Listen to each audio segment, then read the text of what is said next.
Today we are going to take using a glue gun for art to a new level and create an extraordinary seahorse that's so detailed and so much easier than you think. Please watch until the end to see how it turns out and to see if I can make my new hairdryer work. Whoa. When I was making my seahorse, this little cutie, I did say that at some point I am going to revisit the subject, and I was torn between two options, the swipe and the glue gun. I was looking for the right canvas, and then I came across this. There was my first trial for the butterfly I did last week, but the butterfly came out too big, so I put this away, and I think I'm going to use it for the seahorse. Of course not silver, so that means that the seahorse will be roughly this size, or maybe a bit smaller. I've been drawing him here because I do want to put him on my silicone mat. As you can see, I've decided to go with gold on this one. And if you're wondering what these are, this is me trying to remove the previous section of a transparent glue stick. I do have some nice pebbles. I did make them, well, 2 years ago, a creation out of the little dots, and that was fun. So I actually might do it again. In my opinion, doing it on the mat is the easiest way ever. I shouldn't try to make it too thin because then it will be difficult to peel it off, by the way. I probably should give up on half of those patterns. We'll see if I'm going to be completely fed up just doing the outline. I bet you want to see me struggle here. Let's see how that goes. Actually, it's not too bad. I was actually pretty efficient. Can use a needle here to stretch it a bit, but it's easier than I thought. Let's see how the inside parts will go. I'm basically dragging it on the mat now. It's not going to be perfect, that's fine. Be careful. Finishing the face. I want to be accurate here. Now, because I'm going to peel it off, all the sections have to be joined somehow. So I can't just make the eye and leave that part, otherwise it'll fall out. I could stick it on later, yes I could, but I do like those patterns, so I'll try to recreate as many as possible. If not possible, fair enough. I keep fiddling. Yeah, that's a good angle. I can see the line clearly. Cool, I don't have to show you this because I proved that I can do it. So let me quickly finish the other side. I can focus on the face now here, on a very thin line in the middle. I kind of wonder, maybe I am going to make yes, let's do the eye here, and then I'm going to position it inside. I thought it's going to be easier this way, but maybe not. That doesn't look too good, but we can fix it. That probably will be fine, and then I'll make the inside separately. Bit of trimming. See, there's so many different ways to get the desired effect. There. Oh, isn't that a good eye, you see? Now I can join it using a little line here towards the edge. And again, those lumps and bumps are expected on a seahorse. Once you've got the, let's call it the skeleton outside, it's easier doing the inside. And of course, as I said before, you absolutely don't have to do so many details. I like it, but I'm kind of peculiar. I find this super relaxing. Those little lines, I don't have to think too much. I don't have to plan the next stage. I'm just doing one by one and I'm listening to something. I must say at this stage, it seems easy peasy. This task is not daunting anymore. It's just so easy. Only a little update on me doing some of the lines here. I'm skipping some of them. I will not do this end. I said I won't finish the tail, but I couldn't resist. I think it looks very cool. Time for the dorsal fin now. That will be the easiest. Maybe a bit too thick here.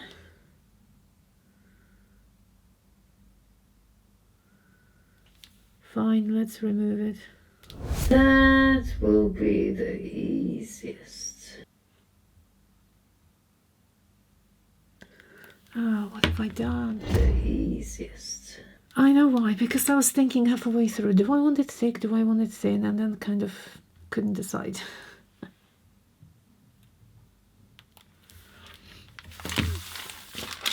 Goodness me. Okay.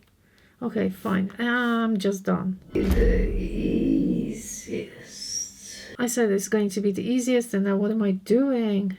Yeah, thin. That's it. Thin, thin. And again, I don't think I need all the lines.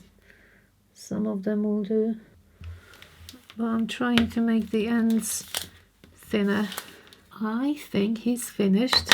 This is the eye that I'm going to add later. Oh, how nice. Yes, there are wispy bits everywhere, but I'm going to deal with them using a hairdryer. Don't put it on a high setting because you don't want everything to melt. I hope I didn't make him too big. Okay, well, by the way, look at my pebbles. I always like making them. I made some flowers out of the little dots probably 2 years ago. There's a link to the video here. And I know that some people sort of rediscovered them this year again. It's not often that I do this. So you probably know what's going to happen. It's going to be messy, yes. Look at this. Isn't that amazing? I don't know if I want him golden or orange, or we'll see. I do want a sort of a seascape under watercolors. So I've got lots of leftover paint from the dragonfly, especially, and the seahorse. So we've got turquoise, lots of white, pale green, and burnt umber, pale turquoise. And another turquoise by different brand. I think this was Liquitex. These were Amsterdam and Arteza. I also have some leftover gold, Prussian blue, pale green with burnt sienna, and some white. Here comes some water. But you are going to see something you did not expect. I didn't expect even. And I also found was burnt sienna with some white. You all are familiar with my monster hairdryer, aren't you? You also got to know my little baby flower as well. But I've got a new hairdryer. This is monster number 2. This is massive. This is so heavy. It's really heavy. Now, why did I get this one? The story is quite funny because I do go to local gym. I try to go twice a week. And they bought some hair dryers that when I was using, I've noticed, because I never looked at those nozzles. They were not attached to the hair dryers. But then I thought, okay, let me check the nozzles. And when I looked at the nozzle, I noticed that they are probably the flattest, thinnest nozzles I've ever seen on a hairdryer. And also, the hairdryer is very powerful. It's an ionic one. You can change the temperature, you can change the stream of air. I used it on my own hair and I thought, okay, that's the one I'm buying. I don't know, or the paint may just flow off everything and cover my wall and my radiator. So I have to be very careful. It's called GHD. Oh, sorry, for those of you who are new, there's 1 part of paint to 2 parts of Floetrol, which is a paint extender. I use Overtrol, Floetrol, and quite a lot of water, regular water. And you know it's well mixed when it runs off the stick like that. Obviously, I want some water, but I would also like some vegetation or hints of the vegetation. So let me put, this goes to the top, it's very light. That's a nice color, that's probably the majority of the painting. I wouldn't mind seeing this. Light turquoise. Overlapping, why not? Let me spread it a little bit.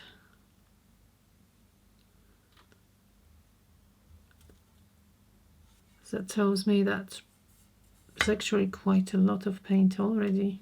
I'm going to touch the edges so everything flows nicely. That means that I should put only a small amount now. I do want a little bit of this dark somewhere. I think I want some coverage here, like that. So there's some blue. Everything will change once I blow, of course. I didn't want the blue to be so dark at the bottom, like super dark. But at the same time, I do want some greenery here. I think this green looks quite nice with the blues. I do want a bit of gold as well. And what about this brown? Okay. So can you imagine there's some kind of like coral? Gold is to match the seahorse. Okay. Or give us a little bit of a shimmer. That will probably fly off anyway. Trying to fill the gaps. Are we ready? Cold air and slowly.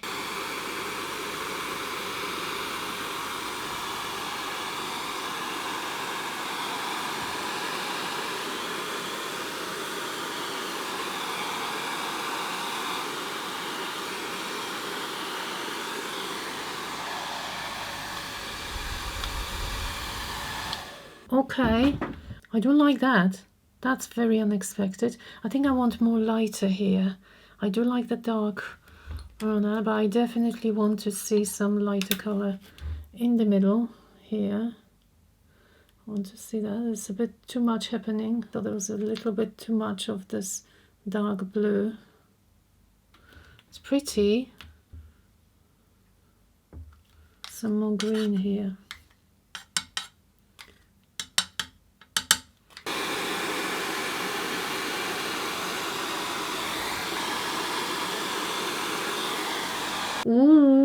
Okay.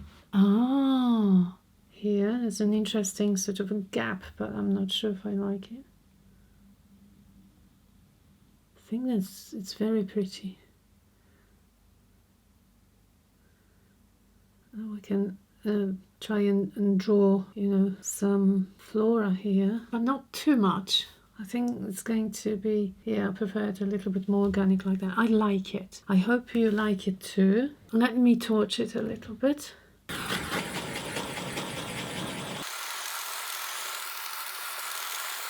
Well, I do like those huge, crazy sails. I'm happy. And the hairdryer behaved perfectly well. Of course, I'm going to collect that paint. Don't you worry. I always scoop it up. Firstly, I have to choose which spot will be best. We've got, oh, look at the shine and the gold. Oh, what's that? That's a giant squid lurking somewhere here. Okay, now the horsey. I don't want to cover the giant squid. I think I want it slightly at an angle. Something like this. What am I going to use to glue it down? I've noticed that there's some really nice glue sprays on the US Amazon. However, we don't have them here. Not when I was last checking. So I'm going to use diamond glaze. Let me mark my favorite spot.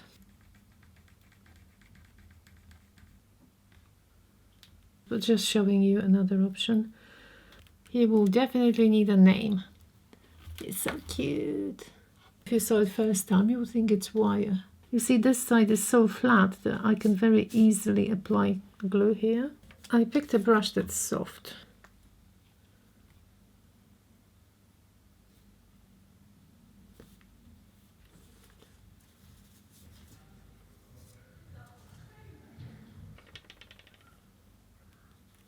Like this. I'm going to hold it like this for a minute. And now I will apply the second part. It's easier than it looks. It's perfectly stuck. Now I was thinking of colors, of course. I looked online at seahorses, and of course there are so many varieties. I'm going to use some of the colors from the background because I had some leftover paint, and some gold as well. So all these. And last week I was making an unusual yellow bloom. So I've got those paints from the flower, including this sauce. So I will be playing with the 7 colors that I have. I usually paint my glue gun creations just with regular acrylics. Usually I start with white, but this time the sections are so small that I've concluded that the best way for me would be just to take a little bit of the poured acrylics and touch those sections. I'll start with something lighter like this. Yeah, prawn sauce. Of course it's not. Of course it's not, just in case. just curious. Alright. Yeah. If I don't put much, the background will be a little bit seen. It's fun, sort of filling it up like this. Maybe even a little bit of green here, why not? Just mix it. If you are enjoying so far, I would really like you to hit the thumbs up button, because when you like this video, it gets pushed out to more people and it really helps the channel, and also it helps spreading creativity. In the end, the best way is to have a couple of brushes at the same time, so you don't have to change anything. One for your lighter color, one for your darker. So I want this section lighter, the whole head and the tummy, and then this part darker, green and blue. I want to mix it a little bit with what I have. So I wanted some darker section. Or maybe it looks now a little bit like the sea, I don't know. I like him, and I think he really nicely fits the background, doesn't he? The more I'm painting those little sections, the more it reminds me of like jewelry making with and filling it with like enamel, yellow. I even added a touch of white here, so maybe I'll add some white as well. By the way, we are entering the area of gold. Let me call it squid. So I might even add gold here. I think this is done. What about the dorsal fin? What color? Something light, but I do want a little bit of blue towards the end. So we have the same blue here on this side. Now I might add this touch of yellow and then maybe even white, the top. It's, if you can hear any noise, it's incredibly windy today, like incredibly. I went for a walk and at some point I was so worried I'll be blown away. I will be blending the colors together. I wanted some kind of a translucent effect at the end of the fin. Now, yes, it does look too white. I'll try now to blend this white with yellow, because I didn't want pure white at the end. I wanted it lighter. It's okay if the blue gets into it, that's fine. I think I like the color. I was going to paint the eye when I looked at the diamond glaze, and I think that this is the best way to actually make the eye. I'm going to make a drop here. I wanted, you know, a kind of a dome. I'm going to fill it up, and then once this is dry, I'm going to paint it. I wanted to show you an option in a box frame because I like putting those mirror images. So imagine it's stuck here. We can also put glass there. Ta-da, that's possible.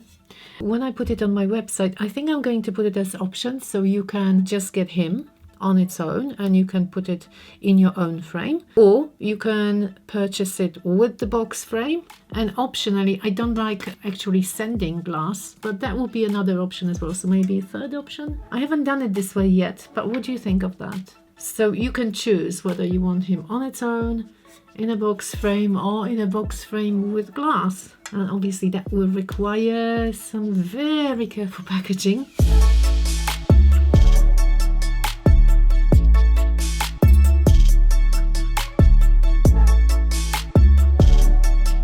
Well, there we are. I hope you enjoyed this one. Please let me know your thoughts in the comment section. I would love to hear from you. And if you wouldn't mind hitting that subscribe button and joining our community, that would be awesome. Don't forget to check out my Patreon for extended versions of my tutorials. Also, this piece is for sale now on my website, abcreativeofficial.com, along with my other original art. Thank you so much for watching and see you next week. Bye bye!